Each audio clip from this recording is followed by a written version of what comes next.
House passes national security bill targeting TikTok. Seized Russian assets. Churchill or Chamberlain?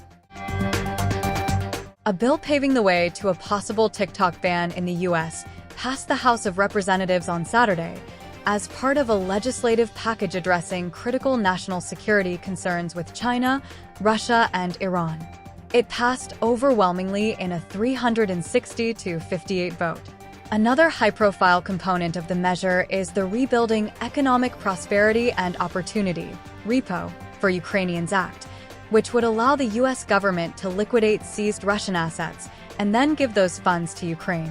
House Foreign Affairs Committee Chairman Michael McCaul, Republican Texas, who led the bill called the 21st Century Peace Through Strength Act, argued it was critical because the U.S. was at a similar inflection point as in 1939, when the globe was on the cusp of World War II.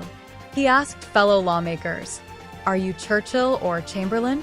The fall of Afghanistan sent a powerfully dangerous message to our adversaries that America was weak. Almost immediately after, the Russian Federation began moving towards Ukraine.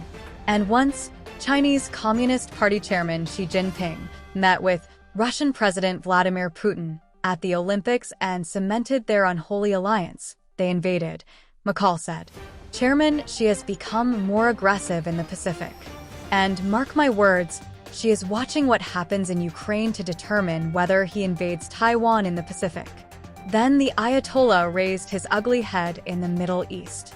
And last Saturday, the world watched as Iran, for the first time in history, invaded Israel, sending 300 missiles and drones to kill innocent Israelis. These dictators, including North Korea, are all tied together. They are all tied together. In addition to the aforementioned provisions, the legislation also carries sanctions against Palestinian-based terror groups like Hamas, Palestinian Islamic Jihad, Alaska Martyrs Brigade, and the Lions Denver. It also levies sanctions on ports and refineries that receive and process Iranian oil.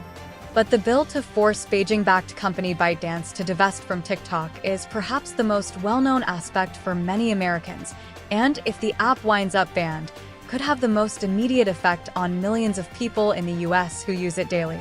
If passed by the Senate and signed into law by President Biden, ByteDance would be forced to sell TikTok to either an American company or a company headquartered in a country not hostile to the U.S. within 12 months or face being banned in U.S. app stores. The initial iteration of the bill, which gave ByteDance 6 months to divest, passed the House earlier this year but faced uncertain odds in the Senate. This app is a spy balloon in Americans' phones. It is a modern-day Trojan horse of the CCP, used to surveil and exploit Americans' personal information, McCaul said of TikTok. TikTok users launched a furious pushback effort against the first iteration of the TikTok bill. The company is likely to launch an equally fierce opposition effort before the Senate is expected to consider the bill on Tuesday. The bill's passage is a major victory for Speaker Mike Johnson, Republican Louisiana, who is holding the Saturday vote as part of a wider push to pass a foreign aid plan that also includes roughly $95 billion in aid for Ukraine, Israel, and the Indo-Pacific.